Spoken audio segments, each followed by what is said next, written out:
Hi, everyone, and welcome to cyBARR Chats. Today, we're speaking with Senior Consultant in BARR's CISO Advisory practice, Larry Kinkaid.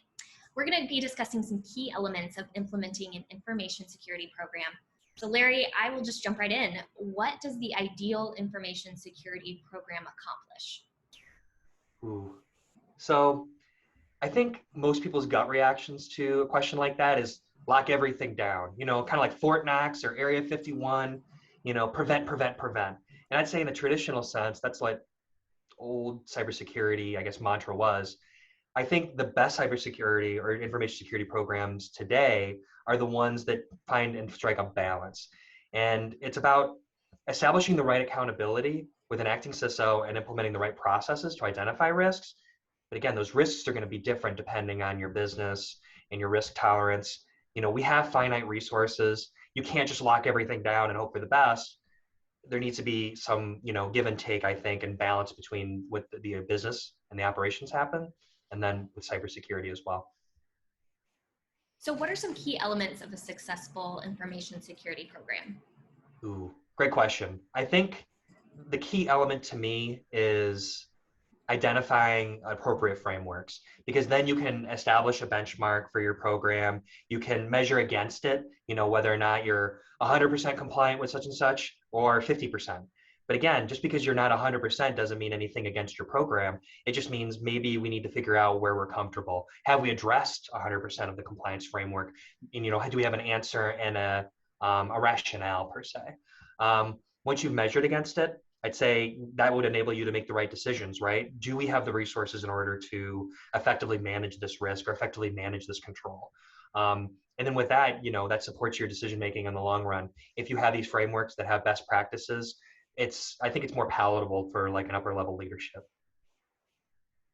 Got it. So if I'm an innovative cloud service provider, technology company, and I'm looking to build a cybersecurity program, what are some of the first steps I need to take? So kind of jumping back to the first question, assigning that responsibility. If everyone's pointing fingers every which way and saying, hey, you're the one who's responsible for information security, or you are, someone needs to be essentially an acting CISO, right? Someone needs to be responsible for security of your organization. From there, then you can start delegating tasks, establishing a steering committee of sorts. And then really, I think the next step after, establishing that accountability is building out a roadmap, kind of talking back again to those frameworks that I mentioned before. What frameworks are appropriate? Some people will go with the NIST CSF. Maybe that's too much for your organization. I think that for our clients, a SOC 2 is the perfect entry point because it's customer centric. So the customers are at the center of your security program. It's very palatable. There's buy-in from the operations side, because you're not only going to be, building up your cybersecurity program, you're also going to have a deliverable that you can provide to customers. This should increase, your turnover, or at least reduce the amount of questions that customers may have about your program, because you've already been assessed and there's documentation to prove that from a third party. But don't stop there. I think people get hung up on like, all right, we got this, we got that, we're done. No. It's always a constant iterative process, and like reviewing SOC 2, ISO 27001, maybe high trust is something that you're looking forward to or looking for implementing.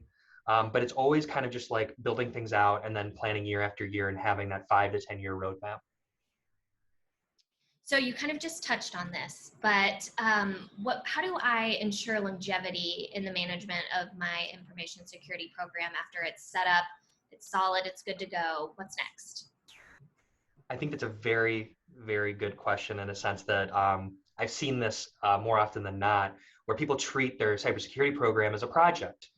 Okay, we did this, we're done. Or we did that and we're done. It's got to be a program. It's got to have the processes and procedures, and it's got to have the culture within as well. I've definitely seen and been part of cultures where it's give an inch, take a mile. Either security steamrolls the business, or the business just ignores the security. And it's not fun putting war paint on every morning and going into the office, getting prepared for battle.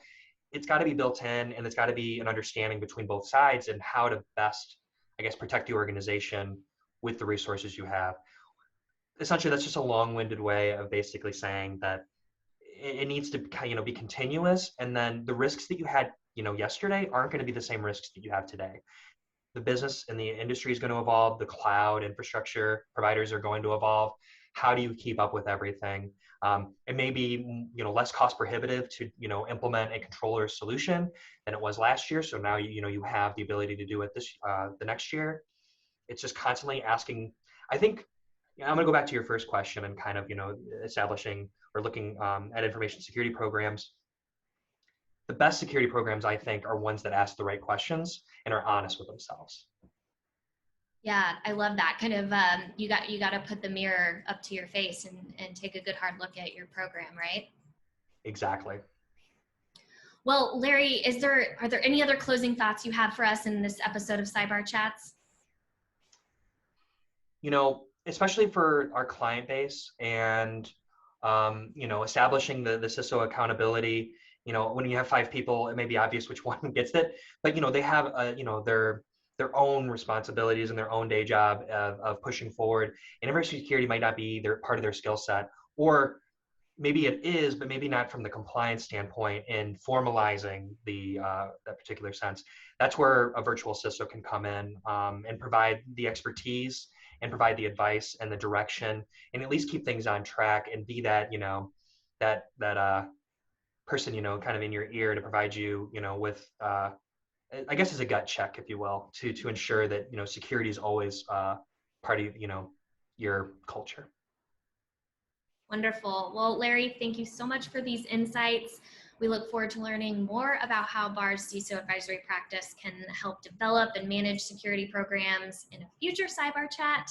Have a great day, everyone. Thanks for joining. Thanks, Michelle.